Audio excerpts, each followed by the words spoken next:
Il priait et il louait son Dieu. Comme il le faisait auparavant. Amen. Alors, ces hommes entraient tumultueusement et ils trouvaient Daniel qui priait. Il invoquait son Dieu. Puis il se présentait devant le roi. Et lui dit au sujet de la défense royale. N'est-ce pas écrit? Pourquoi on n'a pas écrit ça? Puis une défense portant que quiconque dans l'espace de 30 jours adresserait une prière à quelconque, à quelque Dieu ou quelques hommes, excepté à toi, ô roi, serait jeté dans la fosse au lion. Le roi répondit, la chose est certaine, selon la loi des maîtres des bêtes, qui est immuable. Il prie de nouveau. La parole est dite au roi. Daniel, l'un des captifs de Juda, n'a tenu aucun compte de toi, ô roi, ni de ta défense que tu as écrite. Il a fait sa prière 3 fois le jour. Le roi fut très affligé. Quand il entendit cela, il prit à cœur de délivrer Daniel jusqu'au coucher du soleil. Il s'efforça de le sauver. Mais ces hommes insistaient auprès du roi. Frère, quelle que soit vos bontés, quel que soit ce que vous avez fait, mon peuple, la loi c'est la loi. C'est ça. Amen. Il va tout faire parce qu'il faut que Daniel est un homme juste. Mais il a déjà écrit. Lui, c'est pas pour ce qu'on lui disait, faut écrire. Il a fini d'écrire. C'est à cause de Daniel. Il faut t'asseoir. Prenons Daniel chapitre 2 pour avancer. Parce que nous avançons. À partir du verset 40. Parlez un peu de la 4e dette.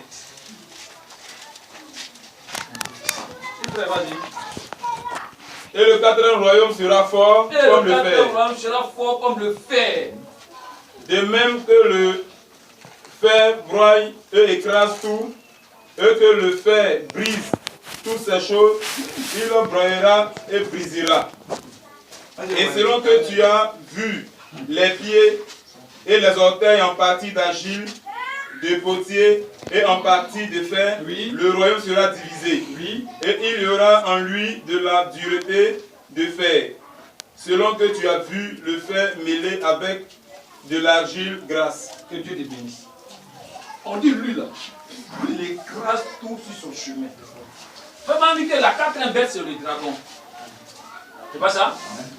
Comme vous l'avez lu. Il dit le dragon c'est pas un animal ordinaire. Quand vous citez les autres bêtes là, pas des loups, de léopards. Mais le dragon, personne n'a vu le dragon? Jamais. Ou bien le dragon il existe. Très souvent, il y a dit qu'il n'y a pas de mythologie, on fabrique des animaux comme ça. En fait, ils sont en train de parler de sa force. Oui, la force. En réalité, c'est la fusion des 3 autres bêtes. Ensemble, celui qui donne la 4e bête.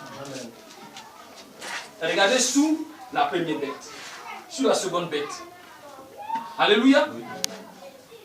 Sur la 3e bête. Et la 4e bête vient. Frère dit c'est roi. Cette 4e bête, elle vient, elle se mélange à la religion. C'est qu'elle est dangereuse. Si elle était dans le monde facilement, comme les autres, moi nous on les appelle les dieux païens, non. Elle s'est convertie à la religion. Frère dit, la Rome païenne s'est convertie à la Rome papale sur Constantin. Mais elle n'a pas abandonné ses dieux, ses divinités.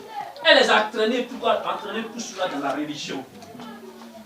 Vous voyez ce qu'ils sont dit? Donc maintenant, là, ça devient un truc religieux. Vraiment, l'antichrist, ce n'est pas la Russie. Mais il est religieux. Il est rentré dans la religion. Il a fabriqué des Bibles. Il a envoyé des pasteurs au séminaire. Il a envoyé des missionnaires partout sur la terre. Frères et sœurs, c'est se tourner aux côtés de la religion. Or, lorsque la religion et l'État s'unissent, c'est que la mort des croyants qui vient. Si la religion vient s'unir à l'État pour dire, nous là, c'est nous qui représentons Dieu sur la terre. Les autres églises, les petites églises que vous voyez là, ceux-là viennent pour semer le trouble. C'est qu'on donne les prophéties bizarres partout, on ne sait pas qui ils sont, et que vous avez qu'à donner à parler. Non. Les méthodistes parlent beaucoup. Non. Président, tu vois, non. Mais qui sont les côtés de tout ici? Ce sont eux. Je me rappelle quand ce président venait au pouvoir, Norbert Abeka a dit, il a dit comme ça au président Bédier. Il dit les seules églises qu'on connaît en Côte d'Ivoire ici, là, c'est catholique, protestant, et c'est pas la cité, on est 3 églises comme ça. Il dit, mais les autres là, on ne sait pas d'où viennent. Il dit, c'est comme ce matin de faire aujourd'hui là. Toutes les églises qui vont s'opposer à cela sont en train de tracer la route de leur propre destruction. Voilà ce qu'il a dit à la télévision. Mais cela semblait quelque chose de simple, c'est passé inaperçu. Mais comme le temps n'était pas encore propice, Dieu a fait sauter ce temps. Parce qu'il faut un temps, il y a un temps qui arrive. Amen. Alléluia. La quatrième bête a une force. Elle écrase tout sur son chemin. Elle broie tout. Vous savez pourquoi elle broie tout? Parce qu'elle aura une puissance. Une puissance, parce que vous devez savoir, vous devez faire un peu d'histoire. La Rome, là, avant qu'elle ait capté une histoire, une église chrétienne. Avant que Rome soit chrétienne, Rome a été d'abord païenne. Quand elle était païenne, là, elle a conquéri plusieurs royaumes. Elle a eu le temps de s'enrichir.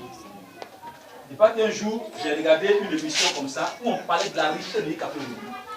Il y a des richesses qui sont cachées. Il y a des grands objets qui coûtent des centaines de millions, qui sont cachés et que les gens nettoient chaque jour, nettoient. Ça fait partie de quoi? Du patrimoine de Rome.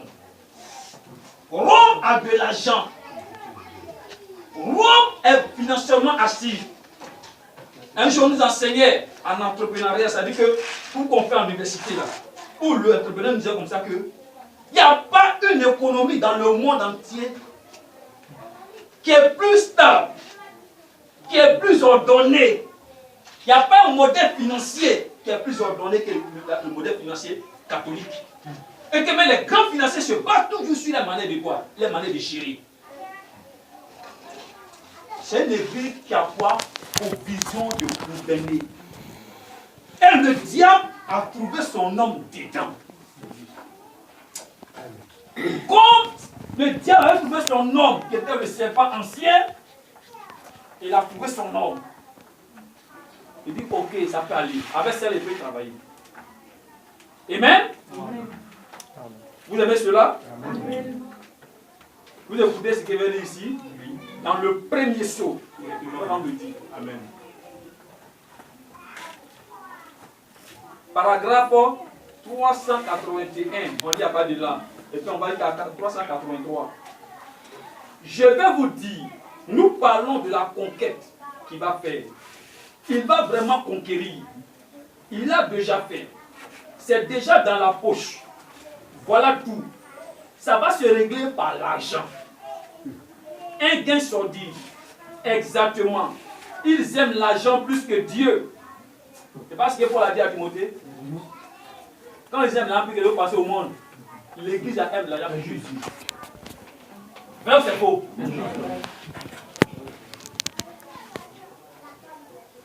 Aujourd'hui, ce n'est plus Dieu qu'on prêche, mais c'est l'argent. Le Dieu argent. Ça veut dire que si tu donnes plus que les autres, toi, ton ciel est ouvert.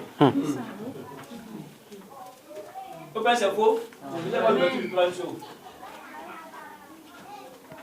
Si tu payes, ton ciel est ouvert.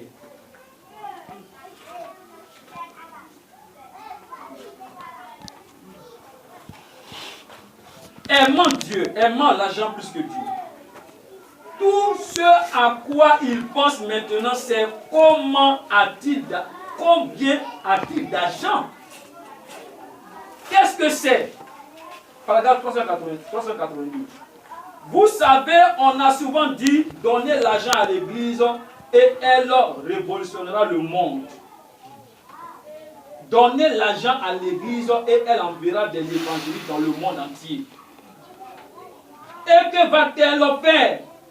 Elle va gagner le monde à Christ. Je vais vous dire quelque chose, mon pauvre ami aveugle. Paragraphe 383.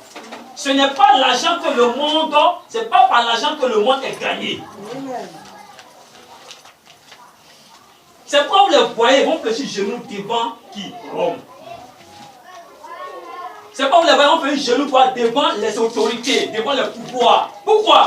Parce qu'ils veulent ériger une église plus élevée que l'autre. Je connais un frère hier, il me dit, frère, il fait des difficultés. Mais tu sais que l'église est responsable des signes. Il faut finir d'épuiser la cartouche de l'église. Quand tu vas finir d'épuiser au niveau de la cartouche de l'église, tu as demandé vraiment, ça ne va pas, ton projet, les nobles. Donc on sait que tu as des difficultés actuellement. J'ai un membre de l'église, demande. Il dit, frère, laisse tomber ça. Il dit, mais où veux-tu aller? Si on laisse tomber l'église, ce qui nous lie est plus fort que ce qui est dans le monde. C'est ça? Parce que si les parents te donnent, même si t'ont donné, ils vont parler de ça dans les funérailles, on passe ça par nous. Amen. Mais au moins, tu sais que tu as regardé Dieu, et puis Dieu n'a pas voulu te donner, alors tu as tourné ton regard vers le monde, pas vers l'église. Il dit, frère, l'église a tous des problèmes actuellement. Il dit, mais qu'est-ce que veut l'église? Il dit, mais l'église va acheter un terrain de 22 millions. Et tu dis quoi? Il dit, terrain, c'est mon église, on va acheter le terrain, actuellement c'est autorisé, terrain de 22 millions. Et vous allez construire à combien? Et donc, ça coûte le terrain de 22 millions. Quelqu'un qui peut dépasser 22 millions pour construire le terrain ne peut pas t'aider avec 100 000 francs ou bien avec 50 000 francs. C'est qu'il y a un problème dans l'église. Il y a un problème. Parce que qui sont ceux qui n'ont pas dit prier dans l'église de 22 millions ou bien dans le terrain de 22 millions? Ce sont ces membres-là.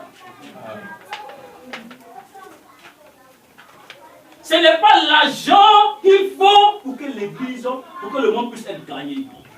Mais Rome va présenter l'argent, parce que c'est qu'aujourd'hui, c'est l'argent qui fait tout. Amen. Avec l'argent, tu as le monde. Avec l'argent, tu as les membres d'église. Pendant l'église qui est climatisée aujourd'hui, tout le monde ira là-bas. Vous soufflez ici, c'est bon. Je n'ai pas dit que c'est bon de vous souffler comme ça, c'est pas mauvais. Mais c'est pour vous dire que quand vous soufflez comme ça, il y a d'autres qui vivent dans des conditions plus difficiles que vous. Et je peux vous juger un jour au trône. Je me rappelle le jour où on parlait, j'ai fait voilà, et ce que là me montrait une église où les gens ils ont acheté le terrain, ils sont construits un peu, ils n'ont pas de bancs. Les bancs, c'est quoi? Ce sont des briques qu'on superpose. Tu t'assois sur briques pendant 3 heures de temps pour adorer Dieu que t'en vas. Je vous dis que ne vous plaignez jamais des conditions dans lesquelles vous êtes. Parce que vous n'êtes pas mieux. Donc apprenez à grandir. De toute façon, Dieu travaille avec vous là, acceptez ça comme ça. C'est ça. On grandit un peu, pour atteindre le stade.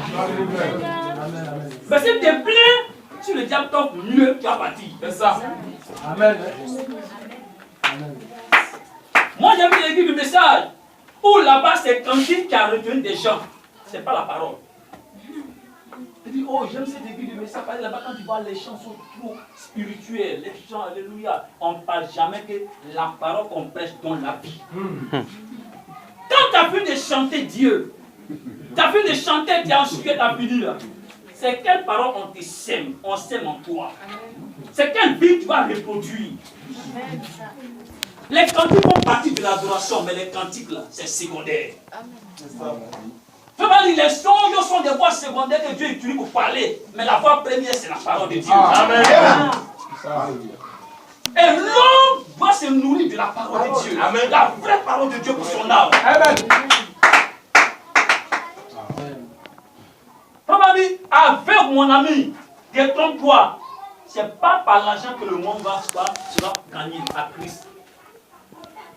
Ce n'est pas en faisant des grands programmes d'évangélisation, des programmes où on distribue de l'argent, des programmes où tout le monde est à l'aise.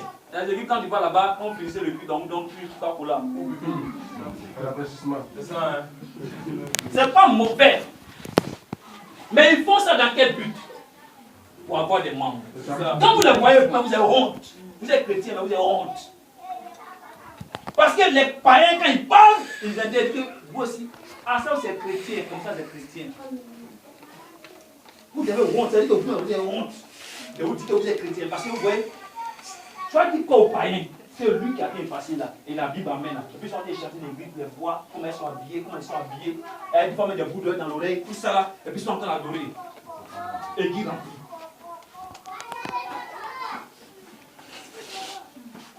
Parlons de la parole de Dieu. Ce n'est pas par l'argent que le monde est gagné, mais par le sang de Jésus-Christ. Et ce sang est déjà versé. Amen. Nous sommes déjà sauvés. Amen. Donnez à Dieu des hommes vaillants qui vont s'en tenir à cette parole, à la vie, à la mort, c'est-à-dire qui va vaincre. Oui, les seuls qui pourront vaincre, ce sont ceux dont les noms ont été écrits dans le livre de vie de l'agneau dès la fondation du monde. Amen. Prenez les seuls qui vont vaincre. C'est pas le parle de la quatrième bête. Quand vous regardez ici, là, vous regardez depuis là, ce sont 9 semaines. Après ce sont 9 semaines, on dit qu'il y a 70 semaines qui ont été établies sur le peuple de Daniel. Vous écoutez? Vous savez que les Juifs, là, il y a un temps bien déterminé que Dieu établit pour gérer quoi? C'est pour traiter avec les Juifs. Donc, quand vous regardez, quand vous prenez Dieu là, une construction du temple de Jérusalem, jusqu'à ce que Jésus vienne là, ils sont déjà épuisés, ce sont 9 semaines. Donc, normalement, pour le peuple juif, il reste 1 semaine. Mais quand Jésus est venu, il est venu pour qui? Il est venu pour les Juifs. Il fallait que les Juifs le rejettent d'abord. En ce moment, il a commencé à traiter avec nous. Et quand il est venu, c'est dans la moitié de la dernière semaine. Ce sont 10 ans que Dieu a pissé sur les Juifs et les Juifs là, pour traiter avec Israël là. Alléluia. Il a mis 70 ans pour traiter avec Israël. Quand Jésus est venu, il restait 1 semaine. Ça correspond à 7 ans. Les thèmes bibliques. 1 semaine correspond à 7 ans. Vous écoutez ce qu'ils ont dit? Jésus est venu, il a fait 3 ans et demi de ministère. Vraiment dit, ce n'est pas au commencement. Mais c'est lorsque, à l'an 30 ans, Jésus est rentré dans les eaux de baptême. Il était rempli du Saint-Esprit. C'est en ce moment qu'il a commencé à proclamer son message. Amen. Alléluia. C'est pour dire que lui, William Branham, ce n'est pas au commencement de son ministère. Mais c'est lorsque l'ange puissant est descendu. Et que le livre de la rédemption des saints ont été ouverts. C'est là qu'il a commencé à proclamer son message. Amen. Alléluia. Donc quand vous regardez attentivement ici, Jésus a accompli pendant les 1 semaine, c'est-à-dire pendant les 7 ans qui restent pour le peuple juif, il a accompli 3 ans et demi. 3 ans et demi, les Juifs disent nous, on ne veut pas de toi, n'est pas notre Messie. Il a tourné le regard vers les nations. Amen. Et c'est là, c'est après son enlèvement que Paul a dit, vous les Juifs, c'est à vous que la grâce était venue. À 13. Et vous avez été indignes de recevoir cela. Vous les Juifs indignes. Dieu alors a tourné le regard vers les nations pour choisir un peu qui va porter son nom. La Bible dit que les nations sont en train de jubiler. Ceux qui écoutent la parole sont en train de chanter aux Amen. Amen. Donc quand vous regardez, c'est en ce moment que la brèche a ouvert. Pourquoi? Pour que Dieu traite avec les nations. Il a combien de temps pour les Juifs? Il reste 3 ans et demi. Et les 3 ans et demi correspondent à nous là, l'épouse. C'est le temps que nous on prend au festoyer. Après le mariage. Amen. Dans les noces. Ça veut dire que les 3 ans et demi qui restent pour les Juifs là, nous on ne va pas voir les 3 ans et demi. Amen. Alléluia. Amen. Amen. Nous les 3 ans et demi ne nous concernent point. Et Dieu commence à travailler avec quoi? Les nations. Il prend Paul, il prend Irénée, jusqu'à Wesley. Et Frère Branham dit, le jour où Israël était proclamé comme nation, ce même soir, l'ange du Seigneur est descendu pour lui dire, c'est maintenant que tu dois proclamer ton message. Amen. Donc, en réalité, quand vous regardez, nous sommes connectés un peu à Israël. Alléluia. Il n'y a plus de temps en réalité pour nous. Amen. Quand vous regardez ça, on voit qu'il n'y a plus de temps pour nous. Amen. Quand Israël devient nation, c'est là que Dieu dit après Branham, oh my. Amen. Le figuier commence à bourgeonner. Amen. Elle est proclamée nation. Et la génération attend de voir ça. Oh, il reste 3 ans et demi. C'est pendant les 3 ans et demi que Élie et Moïse viennent. Pour les 144 000. Or, aujourd'hui, on vous dit qu'ils ont déjà creusé une tunnel. Ils ont déjà mis tout pour bombarder cette mosquée maudite là. Alléluia. Amen. Merci Seigneur. Cette mosquée qui est établie en lieu saint, selon Matthieu 24 là. En lieu saint, la mosquée de Oumar. Déjà les tunnels sont déjà creusés. Amen. Il faut que le temple soit restauré. Amen. Voilà. Il faut que l'adoration, le sacrifice soit restauré. Amen. Amen. Les éléments du temple sont déjà là. Amen. Oui, Seigneur. Amen. Ça veut dire que pour l'épouse, il ne reste plus de temps. Et si c'est comme ça, c'est que la bête aussi est en train de se préparer. C'est juste. Vous écoutez ce qu'ils ont de vous dire? Bien. L'argent n'aura rien à y avoir. Ils les forceront encore plus, ils les enfonceront encore plus dans les traditions de la dénomination. Vous me suivez? Je continue toujours dans le premier sou. Paragraphe 390. Qu'est-ce qui a donné naissance au communisme? On va poser la question.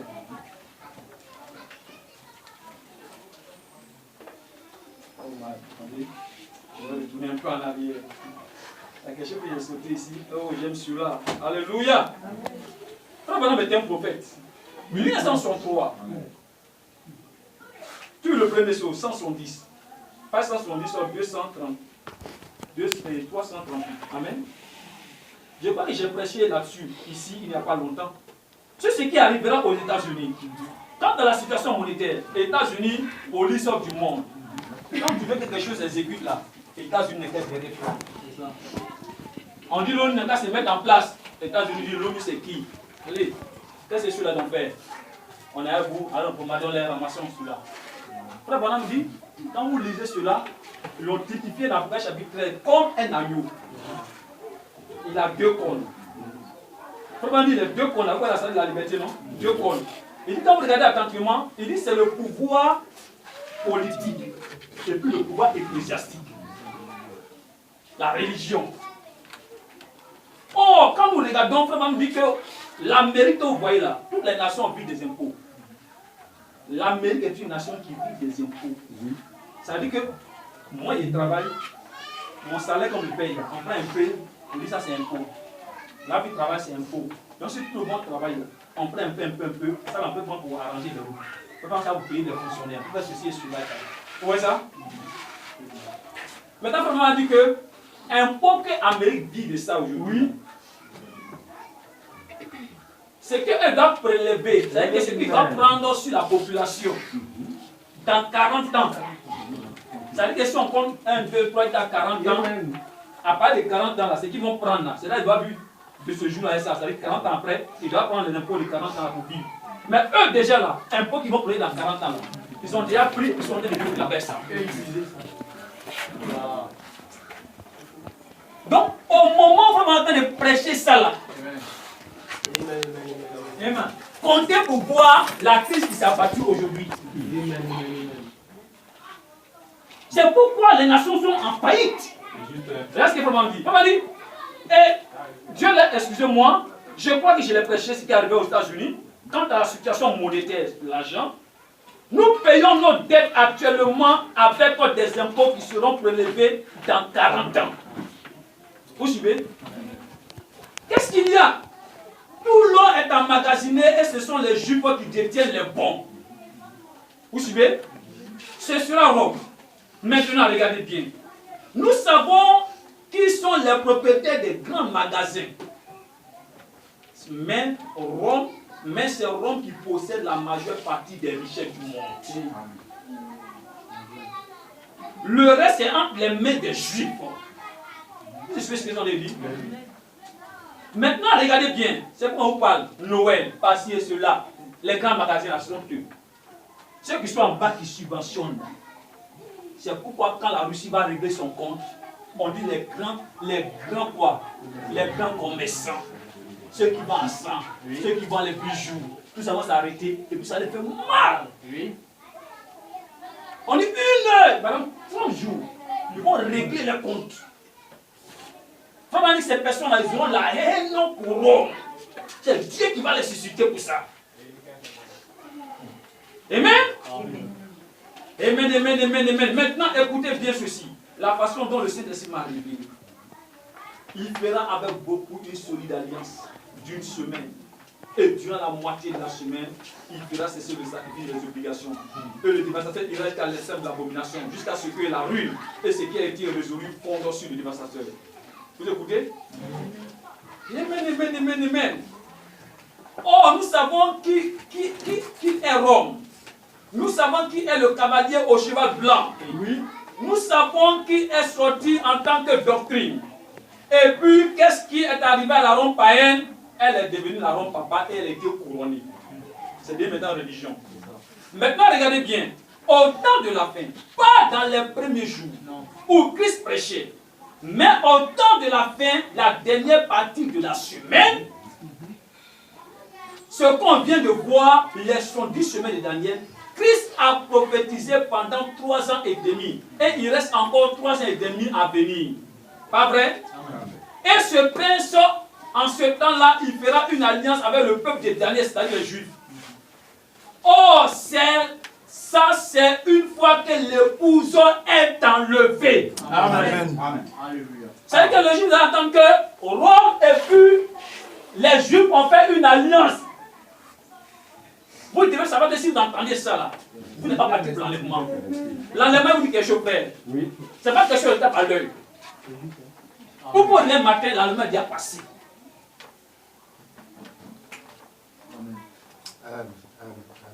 Oh, aujourd'hui, on parle de quoi? De l'union des églises. C'est-à-dire que les églises sont déjà unies. La seule chose qui fait que comment on appelle ça, Rome, et puis les autres pas s'unir, sont traités de quoi? De l'infabilité du pape.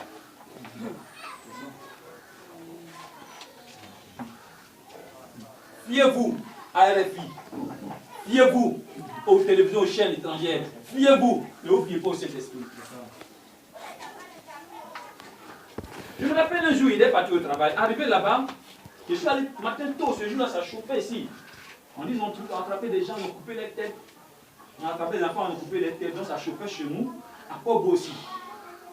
Mais ce jour-là, avant que cela ne commence, ça a dû confier pour le Seigneur. Amen.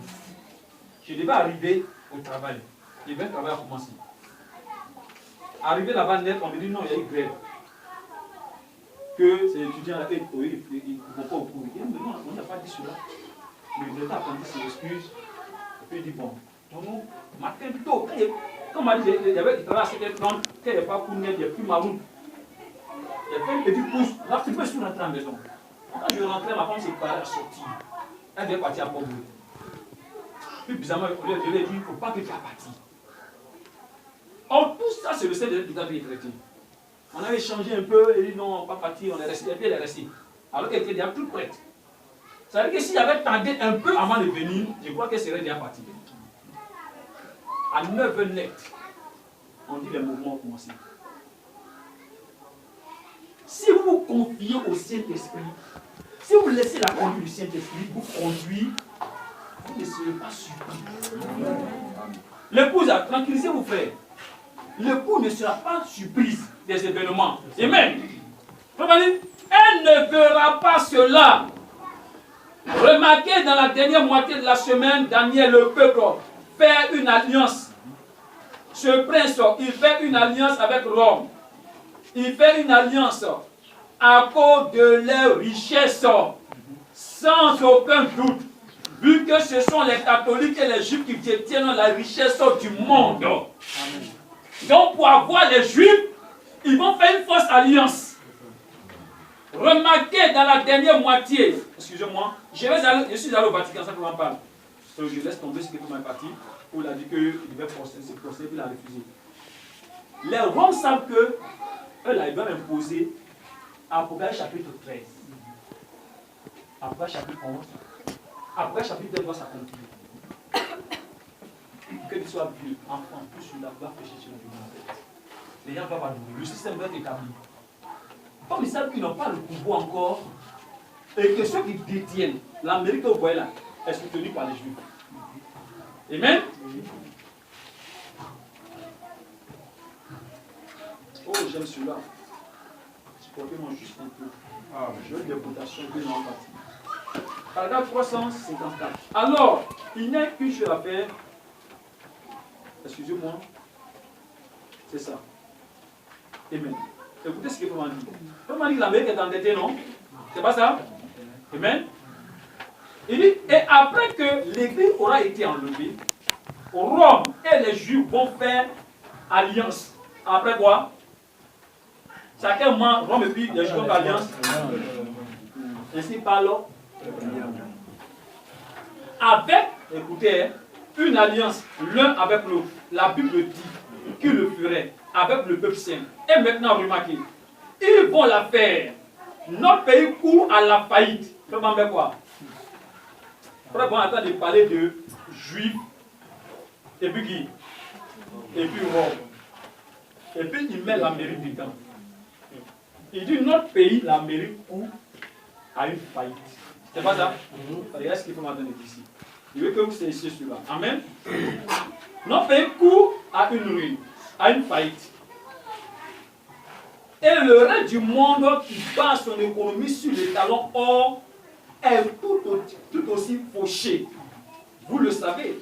Si nous vivons en ce moment des impôts qui seront dus dans 40 ans, où en sommes-nous? Il n'y a qu'une chose qui puisse se faire, c'est de retirer comment on appelle ça, la monnaie de la circulation et rembourser les banques. Et ça, nous ne pouvons pas le faire. Il appartient à Wall Street. Et ce sont les Juifs qui sont à la tête de Wall Street.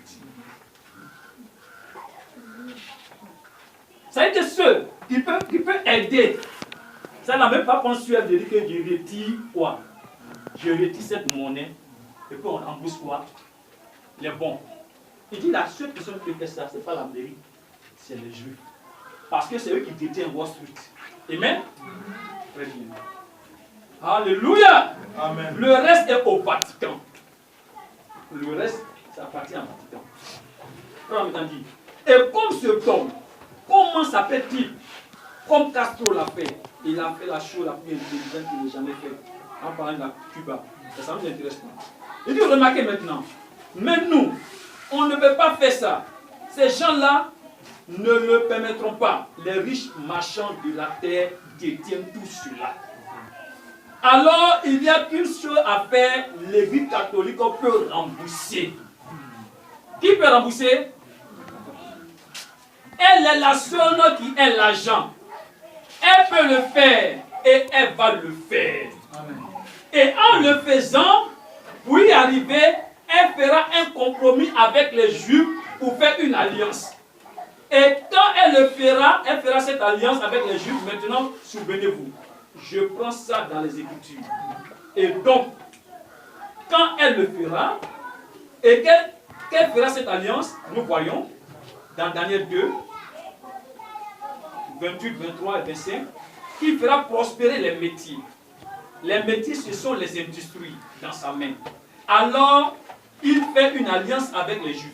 Et au milieu de ces 3 ans et demi, ils auront cette alliance. Et aussitôt que tout cela est réglé, qu'il a immobilisé l'argent des Juifs, il s'appelle l'Antichrist, jusqu'à la fin du village de l'Église. Car lui et ses enfants sont contre Christ et la parole. Ce homme s'appelle l'Antichrist. Amen. Maintenant, qu'il aura tout l'argent du monde, tout l'argent bien en main, alors il remplace cette alliance avec les Juifs. Comme Daniel ici a dit qu'il le ferait. Au milieu de la moitié de son chemin, Daniel.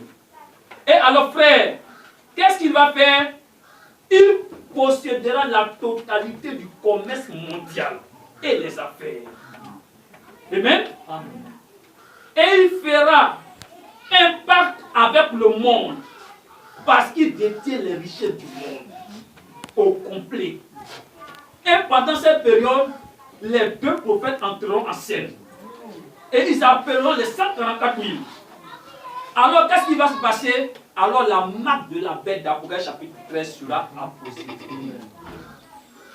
Amen. Amen.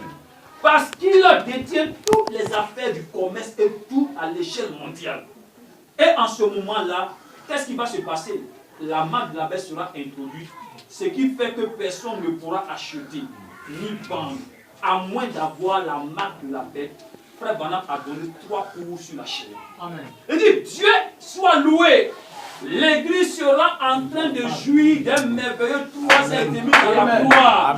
Et elle n'aura pas à passer par là. Amen. Amen. Alléluia. Si les temps difficiles arrivent, l'église, Dieu a préparé pour l'église un moyen d'échapper. On ne prend pas tout lui. Quelle devait être la conduite de l'église?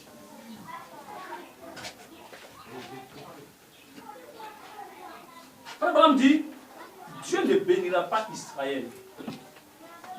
C'est pas le pasteur l'a dit. Il faut que les Juifs retournent dans leur patrie qu'ils soient bénis. C'est pas ça? C'est un sommeil Daniel. C'est la dernière quotation que je prends. Paragraphe 90. Je comprends aussi qu'il y aura des moqueurs au dernier jour. Je comprends qu'une nation s'élèvera contre une nation au dernier jour. Je comprends qu'il y aura des rats de marée au dernier jour. Je comprends qu'il y aura des choses qui feront peur à voir, comme des soucoupes volantes dans le ciel, des choses mystérieuses. Et que la peur fera défaillir le cœur des hommes. Ce serait un temps où on ne saura que faire. Et les gens seront dans l'angoisse. Que l'angoisse t'emporte, il faut dire non. Je lis qu'ils se rassembleront dans des organisations, dans des dénominations, et qu'ils formeront une confédération au dernier jour. Je comprends que les femmes se couperont les cheveux au dernier jour. Je comprends qu'elles s'habilleront court et avec des talons hauts, qu'elles feront résonner en marchant au dernier jour.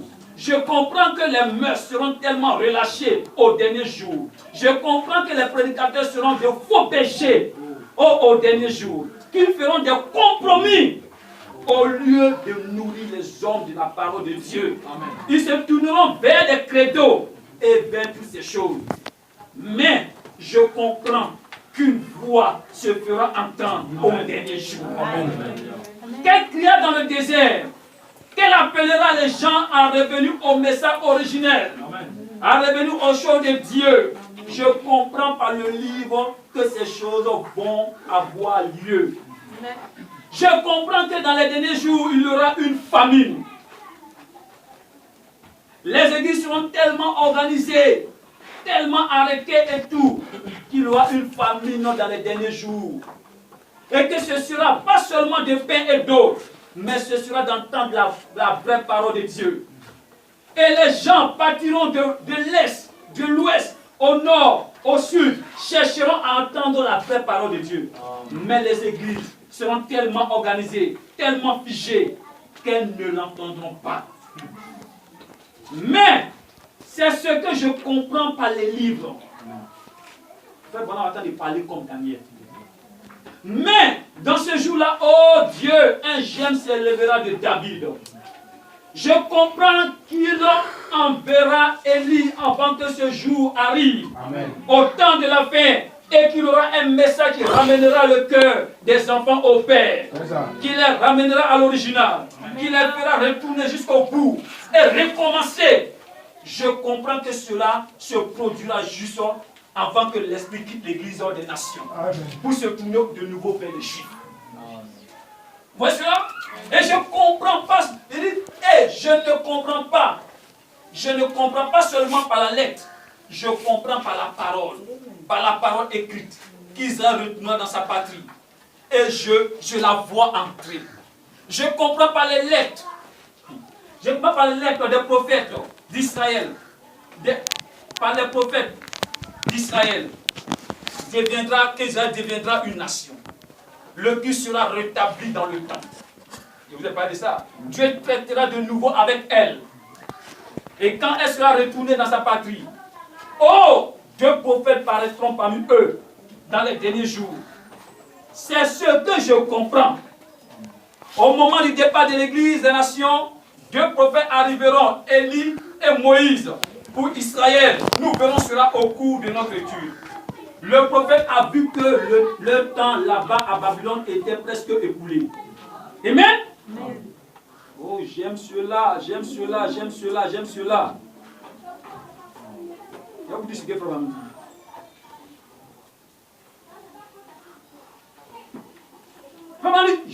j'ai parlé à cette église au sujet de vos dons. Frère, don 4 coups de main dans la chair. Faites attention à vos dons. Gardez-les conformes à la Bible. N'acceptez pas un substitut. Alors que les cieux sont remplis de vrais dons. Bon, donc, finalement, c'est un fait que Dieu traite avec Israël. Seulement quand elle est dans sa patrie. Vous écoutez ce que sont les dit. Prenez par exemple, quand Abraham a quitté sa patrie, et vraiment monte. Je termine. Il dit, c'est exactement ce qui est arrivé à l'église. Nous sommes tout à fait méthodistes. Nous sommes tous tout à fait méthodistes, baptistes, presbytériens. Et nous, on est diplômés d'Howard. On est diplômés de Wheaton. On est diplômés de quelque part ailleurs. Ou de Bob Jones. On est licencié en lettres. On a un doctorat en théologie. Un doctorat en droit. Ou autre chose. Et ça donne pas au bout de compte un tas d'absurdités. C'est comme ça que ça se passe. Ça se passait en Égypte. Et jamais Dieu n'a traité avec Israël tant qu'elle n'est pas retournée dans sa patrie. Amen. Il dit, écoutez-moi. Ainsi dit le Seigneur. Dieu ne traitera pas avec son église tant qu'elle ne reviendra pas dans sa patrie. Le message de l'heure. Amen. Amen. Il dit, revenez à l'original. Laissez tomber vos idées méthodistes, baptistes, presbytériens, des pentecôtistes, des assemblées, des unitaires, des trinitaires, des quadriples. Tout ça, vraiment, le dit. Et quoi encore? Amen. Les Nazaréens, les pèlerins de la CDT. Il dit tous ces mouvements antichrist. Et je me rends compte que ceci va partout dans le monde. Tous dans l'erreur, tous du diable. Oh là là, il y a des hommes saints dans chacun d'eux. Il y a des gens saints dans chacun d'eux de ces mouvements. Mais l'organisation elle-même, elle n'est pas de Dieu. Amen. Et Dieu n'en bénira jamais. Jamais. Amen. Église, est-ce qu'on peut se tenir debout? Dieu ne traitera pas avec foi tant que tu n'es pas encore revenu dans la patrie. Les nations se disloquent. Mais Israël se réveille. Les signes sont là. Il ne nous reste pas assez de temps. Les temps difficiles s'annoncent. Mais vous devez être très tranquille. Dans ces mois difficiles, sont pour vous.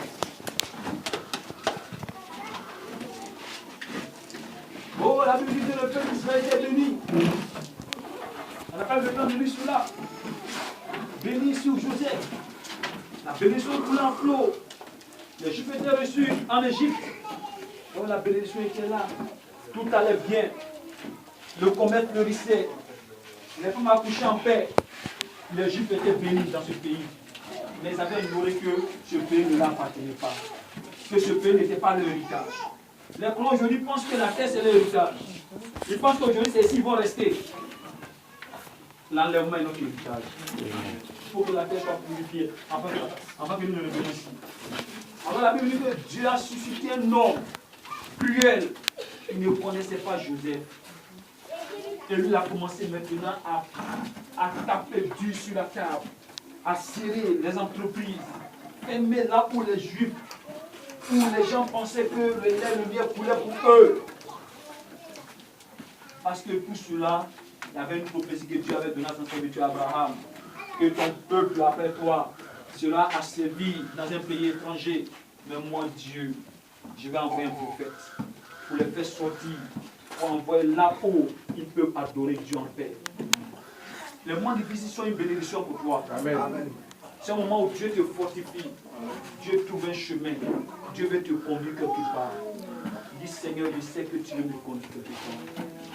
Je suis prêt pour ces moments difficiles en comptant sur toi. Oh, je m'appuie sur toi ce matin, Dieu de Branham. Je m'appuie sur toi, Dieu d'Élie. Élise a dit, où est le Dieu d'Élie? Lorsque les moments difficiles étaient là, où les moqueurs étaient là, pour dire, mais ton maître sera enlevé. Mais lorsqu'il est revenu d'après la mort, lorsqu'il est revenu après le Jourdain, il avait le manteau de lui. Il avait le message de l'homme. Il était dans sa patrie. Il avait toute la parole pour manifester les Écritures. Nous devons avoir toute la parole pour manifester les Écritures. Nous devons prendre tout le message avec nous. Oui, Seigneur, je veux prendre tout le message. Est-ce que nous pouvons prier au Seigneur? Que te rends, je te dis merci de répéter ton nom, parce que tu es digne d'être adoré, tu es digne d'être glorifié.